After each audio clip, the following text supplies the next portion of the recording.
All right, we are talking about eye health, all as it regards the pigment or the peptide glutathione. We're going to talk a little bit about pigments. I don't want to talk too much about pigments because we covered that last week, but I do want to talk about nature's richest source of pigments, pigmented seaweed and ocean vegetation, all of which have a special relevance to eye health, and then we'll continue talking about some nutritional supplements that you can use for your eyes, and then we'll talk about glutathione, really important for eye health. Glutathione was actually first discovered in the eyes, as could be expected from a major antioxidant player like glutathione. We'll be talking about that here. I'll probably get to that, if not later today, tomorrow, and the next day. I want to talk a little bit about seaweeds. Longevity's got an awesome seaweed product, a tremendous seaweed product called Z-Radical. It tastes great. Some of you guys have used it. The literature on the active ingredient in Z-Radical is absolutely amazing. We're going to talk about that for a bit. Seaweeds in general are just powerful, powerful medicine. Seaweeds are bombarded with solar energy, and over the course of billions of years, they've evolved mechanisms for protecting themselves from the sun. Mechanisms that we can exploit for protecting ourselves from the sun as well, for protecting ourselves from the environment.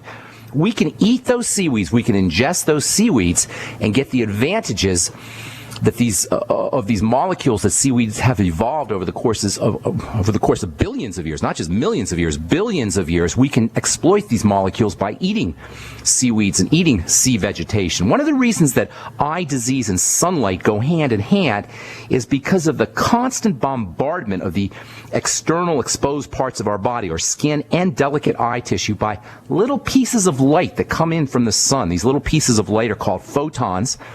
And in nature, all living things have developed protective mechanisms to defend themselves from this constant bombardment of photon energy, of light energy, energy that comes from the sun that's moving really, really, really fast, much faster than we can even notice, but not much faster for our eyes to feel. Our eyes can pick up this radiation, this solar energy, even if we cannot see it.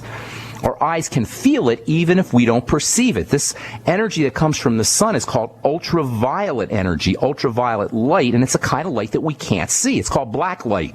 It's the same kind of light that you may have seen at clubs or at concerts or at parties. Black lights can be really cool. If you've ever been to a party or an amusement park or a haunted house type setup, and your teeth glow and your white t-shirt glows in the dark, you've experienced how things look when ultraviolet light is shined on it. Certain pigments will emit this kind of colorless glowing energy when ultraviolet light shines on them. That glow is a kind of raw electrical energy. The only things that we ordinarily see when we're looking around at our visual world are things that reflect visible light. Visible light is made up of, as we've said, the 7 colors, Roy G. Biv: red, orange, yellow, green, blue, indigo, violet, if you remember if you're from your high school chemistry or high school biology, or some combination of Roy G. Biv. Some particles, however, don't reflect visible light, and those are particles that can't be seen. They're invisible. They don't reflect visible light, but sometimes particles that are invisible, that don't reflect visible light, do show up when they're struck by ultraviolet light. In other words, there's some particles that are ordinarily invisible under ordinary light, but when you shine a black light on them, you're going to see them. That's because when the ultraviolet light hits those particles, the particles kind of slow down that light, and all of a sudden we can perceive them. Our eyes can pick them up, and this little trick is used on concert tickets or on hand stamps. Sometimes you'll go to a club or something, they'll stamp your hand and it'll look invisible, but then they'll stick your hand under a black light, and the ultraviolet light will shine off the particles in the ink, the ordinarily invisible ink on your hand, and you'll see a kind of purple thing just magically appear.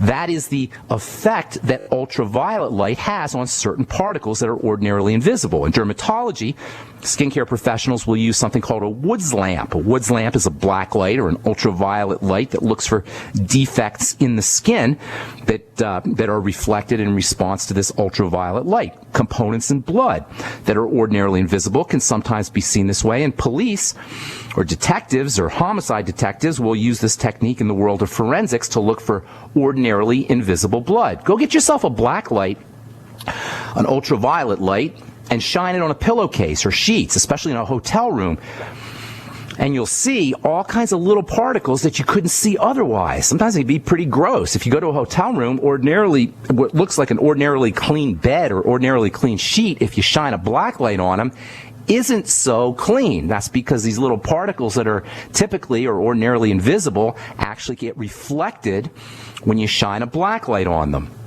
A little bit of UV light, a little bit of ultraviolet light isn't really going to hurt us. In fact, a little bit of ultraviolet light stimulates growth. It stimulates healing. It can be particularly helpful for killing viruses and bacteria. And of course, a little bit of ultraviolet light on the skin is going to help us make stress hormones like serotonin. It'll help us make vitamin D, turn cholesterol into vitamin D. But at the same time, all that constant bombardment, all that constant photonic bombardment that we get from the sun can cause big-time problems. We talked last week about oxidation, how oxygen can rip off electrons. Well, guess what? Photonic energy, ultraviolet energy, does the same thing. Ultraviolet energy does the same thing that oxygen does. Oxidation is when oxygen rips off a little electron. Well, photonic energy can do exactly the same thing. It's called photo-oxidation. Oxygen steals things. It rips off electrical energy, and the light, photonic energy that is, ultraviolet light, can do the same thing, and that can cause some really big problems. We'll talk about that when we come back from our break. I am Pharmacist Ben. You're listening to The Bright Side on the Genesis Communication Network. Our number 855-660-4261. We're coming back at you right after this. Don't go away. All right, we're back on The Bright Side. I am Pharmacist Ben. Thanks for being here, folks. Our number is 855-660-4261. We do have a couple lines open for you, and try to get on board early so we can get to as many calls as possible. For you guys who want to purchase any of the longevity products that you hear us advertise on the program or recommend on the program, you can give the Brightside Ben phone team a call at 866-735-2470, or you can go over to brightsideben.com and click on the Buy Now link and pull down on all the wonderful longevity products. We've got, probably 100 or over 100 products up at brightsideben.com, including the Beyond Tangy Tangerine, my personal favorite longevity product. For $50 a canister, you can enjoy all the benefits associated with the BTT, including more energy, weight loss, appetite suppression, lower blood pressure. Those are some of the things that people notice when they get on the Beyond Tangy Tangerine. It's great in your smoothies. You can make pops with it, little freezer pops with it. For kids, kids love it, and it tastes like Kool-Aid. You can find out all about it at brightsideben.com, or you can call the Brightside Ben phone team at 866-735-2470 and ask them about joining the Brightside Ben team. Make a little money selling longevity products and help spread the word about the power and the importance of a good nutritional supplement program. All right, we're talking about pigments and seaweed. We'll get to talking about some other nutritional supplements that are important for cataracts and macular degeneration. I don't want you to underestimate the importance of seaweed, though, and ocean products. Ocean products, seaweed in general, which are technically a type of algae, live on the surface of the ocean, and they've evolved wonderful mechanisms for protecting themselves from the sun, from photonic energy. Photonic energy, sunlight energy, does the same thing that oxygen does. Oxygen steals electrons, steals little pieces of electrical energy off atoms. Remember, everything is made up of atoms. Everything is made up of atoms. I'm not even going to tell you that atoms are mostly empty space. That's a whole other subject, and that's really amazing. But for now, just understand that atoms are the building blocks of everything that we see, and atoms are super, super, super tiny. When I say atoms are tiny, I'm talking if you just look at a width of a human hair, an atom is around 500,000 times thinner than the width of a human hair. Now, can you even conceive of how tiny that is? Yet everything is built up of these tiny little things that are 500,000 times thinner than the width of a human hair. And all atoms travel around with two electrical pals. And by the way, those two electrical pals, or these electrical pals, which are little pieces of electricity, technically called electrons, are millions of times smaller than the atoms that they travel with. So an atom is around 500,000 times thinner than a human hair, and you've got two little electrons circling around that atom that's even millions of times thinner than that. That is just staggering, and that's what everything is composed of. If you want to picture what an atom and its electrons look like in a cartoon kind of way, just think of Mickey Mouse, or a Mickey Mouse drawing, or Mickey Mouse cartoon where Mickey's face would be the atom and the two ears around or on the top of the atom would be the electrons. That's a cartoon version of the relationship between an atom and its electrons. Oxygen is super duper high energy stuff, and when it contacts these ears on the Mickey Mouse atoms, it has a tendency to rip off these ears, or rip off one of those ears.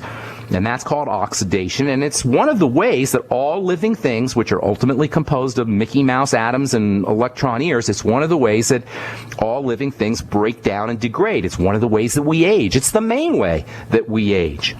Antioxidants work by giving up one of their little electron ears to the atoms that have lost theirs, and that's why you want to make sure that you're eating lots and lots of antioxidants all the time. Many of the nutrients, many of the things that we call nutritional supplements, nutrients, really work by donating ears, donating little electrons to these Mickey Mouse cartoon figures that have lost an ear. Vitamin C, vitamin E, selenium, zinc, vitamin A.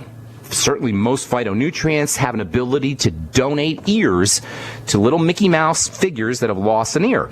Photonic energy, light energy, can do the same thing that oxygen does. Photonic energy, photons, little pieces of light that come from the sun, can also rip off an ear from a Mickey Mouse atom. The technical name for this process is photooxidation, photo for light. Photooxidation is a kind of rusting effect, the same thing that happens with a rusty nail, with a nail, when a nail is put into water, when you cut an apple and you leave it exposed to oxygen. That same kind of effect can occur in response to light. That's why you always want your medicine and your oils and your fats and anything that readily oxidizes or reacts to oxygen. You always want to keep that stuff away from light, in a dark, amber, light-protected container. If you ever see an oil, a food, a skincare product, a medicine, a vitamin, a nutritional product in a clear bottle, that means one of two things. Either there's nothing active in that bottle, such as oils that you get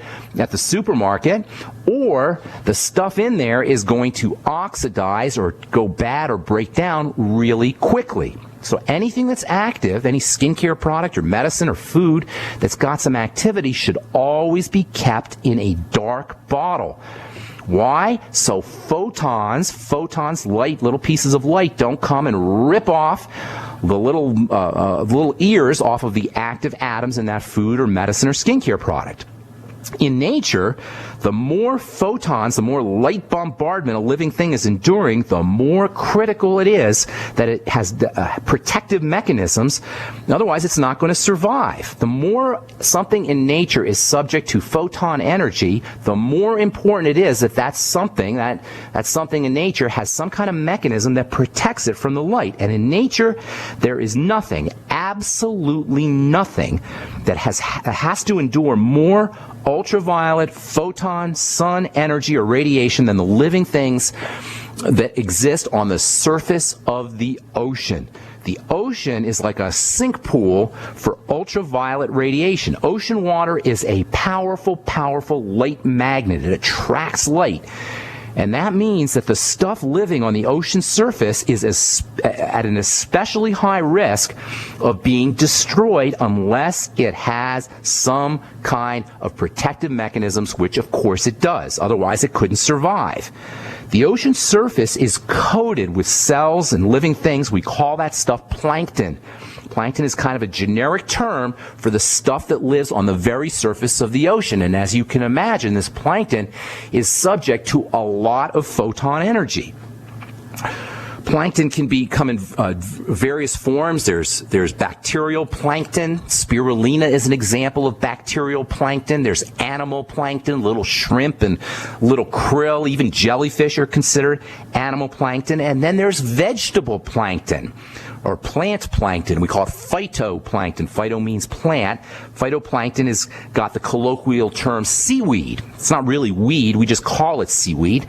Seaweed is a type of phytoplankton. Technically, seaweed or phytoplankton is algae.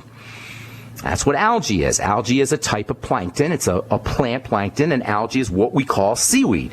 Seaweeds are phytoplankton, and because these phytoplankton are on top of the ocean, and they've had to access and metabolize and in essence work with the most intensely energetic real estate on the planet. That's what the ocean is. It's the most intensely energetic real estate on planet Earth. And phytoplankton have learned to work with this energy that's coming in from the sun because of this, because they have to exist and metabolize and work and live on the surface of the ocean. They are absolutely loaded, packed with energy metabolizing and processing and storing chemistry. They are just absolutely absolutely packed with this stuff that holds on to energy that comes from the sun, which means they are absolutely packed with the life force, which means you want to eat lots of this stuff. All right, I'm Pharmacist Ben. You're listening to The Bright Side. We're coming back with your phone calls right. The GCN Radio Network, providing the world with hard-hitting talk radio. GCN. Great talk radio starts here.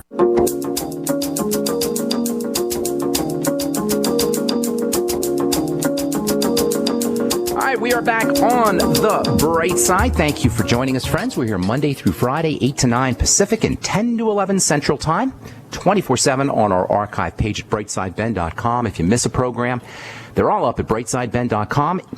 A couple hundred hours of good health information.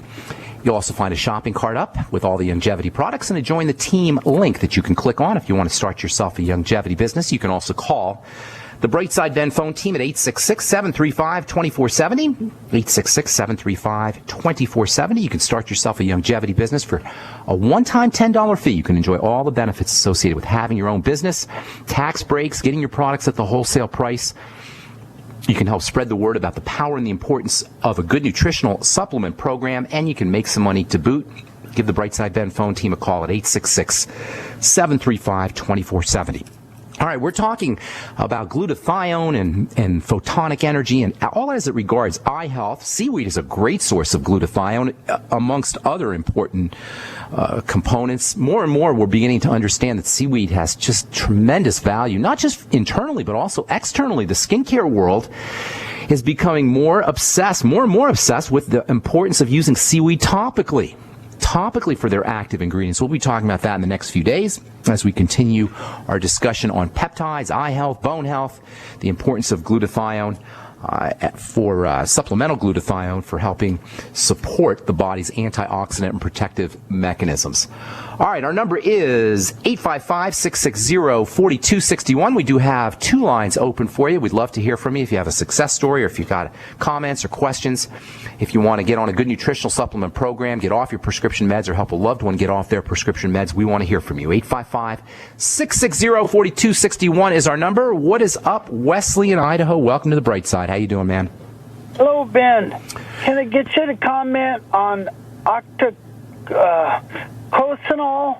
Octacosanol, yes. Love octacosanol and wheat germ oil. Actually, I love wheat germ oil. A couple problems associated. Do you use wheat germ oil, by the way, Wes? I've started to, although Dr. Wallach and Dr. Glidden both say no oil. It's not even cod liver oil. I'm not on board. I'm not on board with that. Their point is well taken, though, I should say.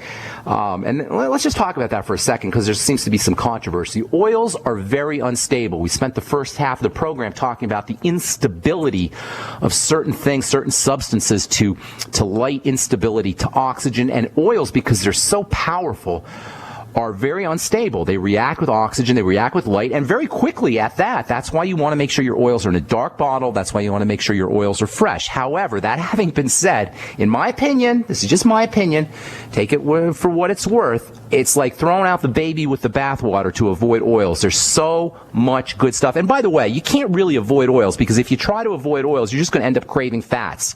Wes, have you tried to avoid oils?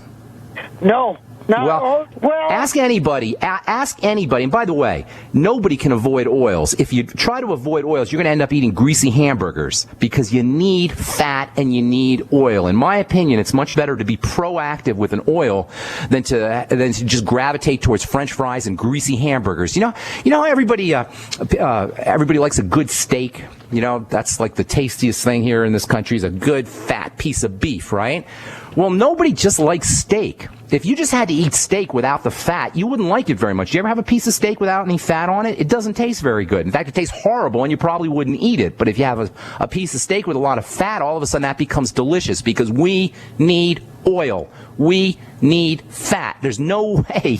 It's crazy to think that you can go about your day without oil or without fat. And if you don't supplement with it, you're going to end up eating it in French fries and potato chips and steaks and other places, which is a lot worse for you. So while I respect Dr. Glidden and Dr. Wallach tremendously, and I see where they're coming from when they say no oils and no fats, in my opinion, it's crazy and it's not possible to do it anyway. So it's much better, in my opinion, again, to be proactive and make sure you're using oils and fats that are kept in a dark bottle, that are fresh, and they're kept in the refrigerator cold so that they remain stable. And make sure you're using them fresh because they oxidize readily. And the more active an oil is, and wheat germ oil is very active, the more active an oil is, the more prone it's going to be to oxidation.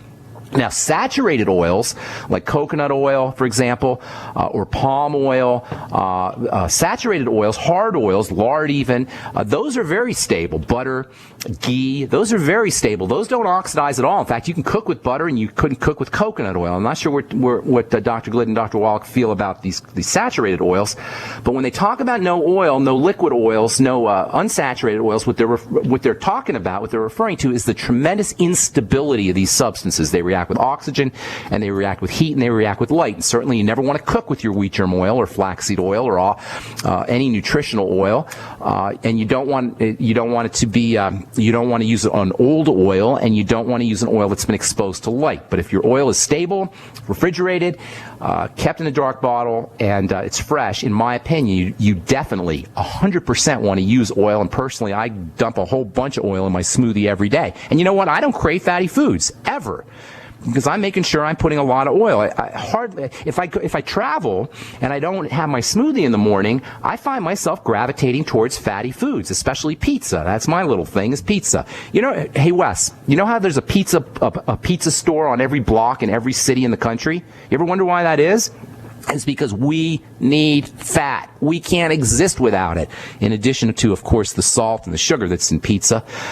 The point is in my opinion, you want to use nutritional oils, and you want to use them on a regular basis, and you want to use them to the point where you don't crave fatty foods. And by the way, some of the classic signs of oil deficiency, of fat deficiency, of good fat deficiency, not potato chip or donut fat, but essential fatty acid deficiency, some of the classic signs are things that we deal with all the time, like dry skin, for example, PMS, for example, fat cravings, as I mentioned. These are all classic signs of essential fatty acid deficiency. And by the way, Dr. Wallach and Dr. Glidden both agree that the EFA capsules, the essential fatty acid capsules, are a good way to get your oil, and I tend to agree with them as well. The problem with those EFA capsules is you don't get as much, in my opinion, again, you don't get as much as you need.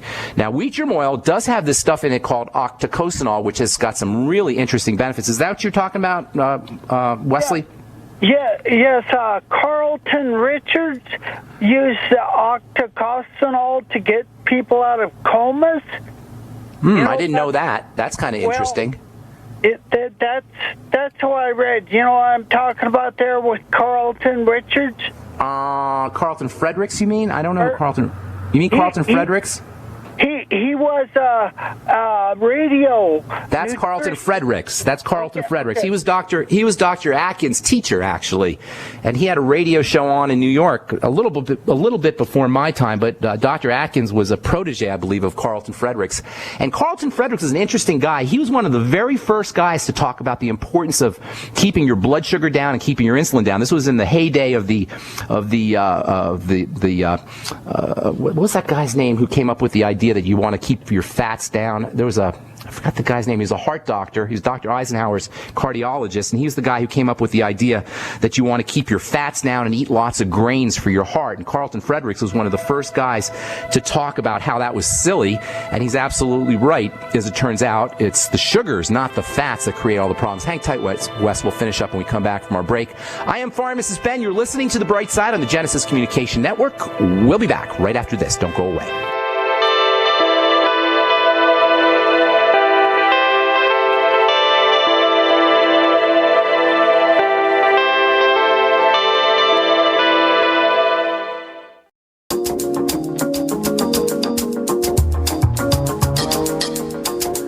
Back. I'm on the bright side. Wes in Idaho. Did I answer your question there about oils, Wes? Yeah, I ordered a couple of books, Carlton Fredericks. Yes, I'd heard that. octacosanol. Octacosanol. Was used to pull people out of comas, and I guess it's good for neurological. I'm trying to use it on multiple sclerosis, but I guess you wouldn't maybe. No, I don't want to say it's a treatment for multiple sclerosis. I don't want to say octacosanol or wheat germ oil is a treatment for anything. Nutrition is not a treatment. I don't like this idea of using nutrients as medicines. Although they have medicinal properties, I don't like the idea of saying, well, you got this ailment, take this nutrient. I don't know. I don't feel comfortable working that way. We want to take care of the health of the body. The body will take care of the autoimmune problem or the degenerative problem if it has the raw materials to do its work. But we don't want to. It's a subtle difference. It's not a huge difference. But the point is that we don't want to look at our disease states as being amenable to being treated with vitamin C or vitamin E or selenium, even though these things can be helpful. We want to look at using these nutrients to treat, or not to treat, but to sustain and to nourish the human biological system, and then the body will do its work. And by the way, that doctor's name was Ansel Keys that I was trying to think of. Ansel Keys was the guy who came up with the lipid means fat, the lipid hypothesis back in the 1950s, trying to explain heart disease, and he played loose and fast with statistics. He actually did some really nasty things with statistics to try to prove that it was fats that caused heart disease. Today, we know that heart disease is much more related to sugars, even though the government and people that we trust, medical professionals, still believe in this. A lot of them, anyway, still believe in this lipid hypothesis. Most people who understand biochemistry understand that it's the sugars and the carbohydrates, the refined carbohydrates, that is, and processed food in general, that really is the major factor behind our epidemic of heart disease, and insulin also, the biochemical that helps the body handle sugar. All right, anything else there, Wesley? Got to move on, buddy. Thank you. God bless, man. Have a beautiful day. All right, let's see. Rosie in Tennessee, what's going on? Welcome to the bright side. Yes. I've been in pain since Friday. You've been where? Friday, I'm sorry. Sunday and Monday. I'm still in pain. The pain shoots from my chest, upper chest, neck, and my right arm all the way down. It's been really painful. The girlfriend said it's a gallbladder attack, and she put me on fluid only, and she said you need a cleanse after 3 days. Well, hang on, Rosie. Hang on, Rosie, ma'am. I'm sorry. Are you saying that you have you had a gallbladder attack, and is that what the pain is from? That's what she says. Who's she? She's a nurse practitioner, and she's a good friend of ours. And she said that sounds like because I burp. I press on my chest, and kind of little burping comes out. But can I ask, Rosie? Let me ask you a couple questions, okay, ma'am? Yeah. How old are you, first of all, approximately? 66. Okay. Do you have a history of? Do you have a history of digestive health issues, like problems? Yeah. Loose stools, diarrhea, and probiotic and everything. I made the mistake of eating out. I was hungry, and I grabbed the chicken sandwich with pop. No chicken sandwich. No. Where did you get the chicken sandwich? Where'd you get it? Sonic, yeah. Oh, not Sonic. Oh, no. Was it one of those fried ones? One of those deep-fried bread? No, grilled. Okay, it was grilled. The pops, the potato was greasy, very greasy. Okay. Well, don't do that again, Rosie. I'm sure you won't, actually. But here's a couple of things for you. If it is a gallbladder attack, I don't know if it's lasting 3 days, that could be a problem. Try taking in things that help your body process some of those fats. I'd be using, and it may be too late now, you may have to just ride this thing out. But in the meantime, what I would be doing is I'd be using lecithin with all your meals, especially fatty meals, but just all your meals. Go get yourself some non-GMO lecithin powder. And just grind it up. You can put it in water and drink it down, or you can grind it up in a smoothie. With all meals. All meals should contain a little bit of lecithin. You can use liquid lecithin. I like the powder a little bit better. And then also use apple cider vinegar after all your meals. Get yourself some pancreatin. After all meals, you want to be using pancreatin. Let me see here. What else? It wouldn't hurt you to get yourself on the ultimate enzymes after all your meals. The ultimate enzymes have a little pancreatin in there. They also have something called lipase, L-I-P-A-S-E. You can also get supplemental lipase, and then the ultimate enzymes also have something called bile salts. So use the ultimate enzymes after all your meals. It probably wouldn't hurt you to get a little extra bile salts as well. There are some amino acids that you can use to help you build bile, glycine and taurine. We'll talk about taurine tomorrow because it's also very important. Taurine is also very important for the heart and for the eyes and for the brain. But taurine can help you make bile, so that's also important. The B vitamin-like substance choline is also important. These are all things that help you metabolize fats. Here's the thing, Rosie: if you're not metabolizing fats, you're not processing your fats. That means you're not getting essential fatty acids. You're not getting pigments. These pigments that we've been talking about that are so important for protecting you from the sun. You're not getting the advantage of those. You're not getting your vitamin E. You're probably not getting your minerals like zinc and selenium. You're running a very serious risk of accelerated aging and accelerated breakdown if you have a problem absorbing fat. So please, please, please, every time you eat fatty foods, focus on these tools that help your body process fats: choline, apple cider vinegar, bile, pancreas, and all the things that I just told you about. You may have to ride this thing out. Has your pain improved over the course of the last day or so? No, that's why I was going to go to the hospital. He said if they're going to take your gallbladder, you talked about gallbladder, do not remove any organ. It's an attack against the body. I would highly recommend that you don't. I would highly recommend, now if you're absolutely miserable, I can't tell you what to do. In that case, you may have a stone or something that's blocking it, blocking the gallbladder, and that can be very, very miserable. And so I can't tell you what to do, but you know what? You need your gallbladder, and doctors don't care. They'll take it out. So it's up to you, ma'am, but if you can ride this thing out, I would highly recommend that you do, assuming it's your gallbladder. Now, we don't know that it's your gallbladder. I'm assuming that it is. But if it is your gallbladder, I would really recommend that you don't let anybody take it out. I recommend nobody has their gallbladder taken out. Nobody. I recommend you stay as far away from any doctor who tells you you don't need your gallbladder and you're just fine without it, which is, believe it or not, something that they tell folks. So I can't tell you what to do here, Rosie, but I would highly recommend that you keep your gallbladder, ride this thing out, and while you may want to try all those nutrients now, that may help you. I don't know if it will, but it may help you help improve the pain. But keep that gallbladder, and then as you're moving on, once this thing resolves itself, as you move on, make sure after you eat your fatty foods, you do all of those things we just told you about: apple cider vinegar, bile salts, digestive enzymes, lecithin, etc.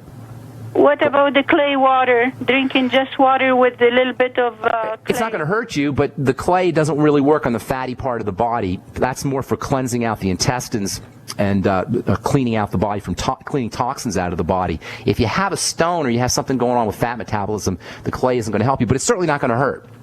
All right, Rosie, got to move on, ma'am. If you want, why don't you shoot me an email, ben@ksco.com. Put on there Rosie, and then put your phone number, and I'll give you a shout, and we can handle this with a little bit in a little bit more depth over the telephone. Okay, ma'am? I'm sorry. Again, K? Ben@ksco.com. Okay. AC.com. Okay, thank you. Thanks, Rosie. Take care. All right, Steve in Virginia. Let's see if we can get you on here real quick. We got a couple minutes, maybe about a minute, Steve. Steve? Yes, thank you. I was just had a question about sinus infections. Would you have any good remedies for? Well, I don't want to talk about remedies so much. Although, is the kind of thing that's related to allergies? You get them regularly?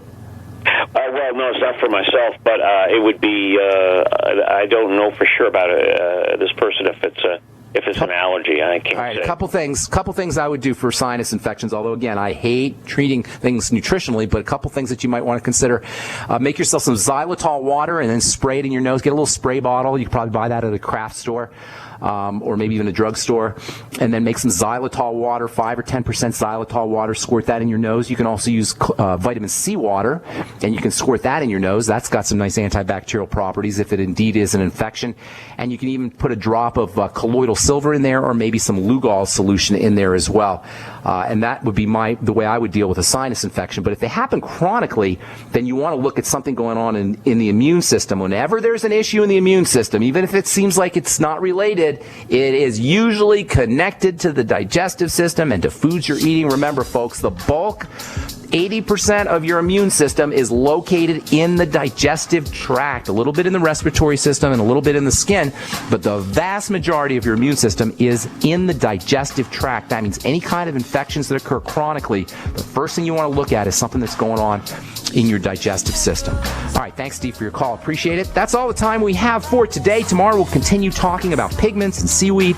Seaweeds, as it turns out, are a wonderful source of glutathione. That's what we're really talking about here is peptides and glutathione. glutathione as it regards eye health and bone health and just overall health. We will continue that tomorrow on the bright side. Check out my blog, pharmacistben.com, and my website, brightsideben.com. Click on the Join the Team link and start yourself a longevity business. Join me in my mission to help educate the world about the power and importance of a good nutritional supplement program. Take care, everybody. Have a wonderful, beautiful day. We'll talk to y'all later. Bye for now.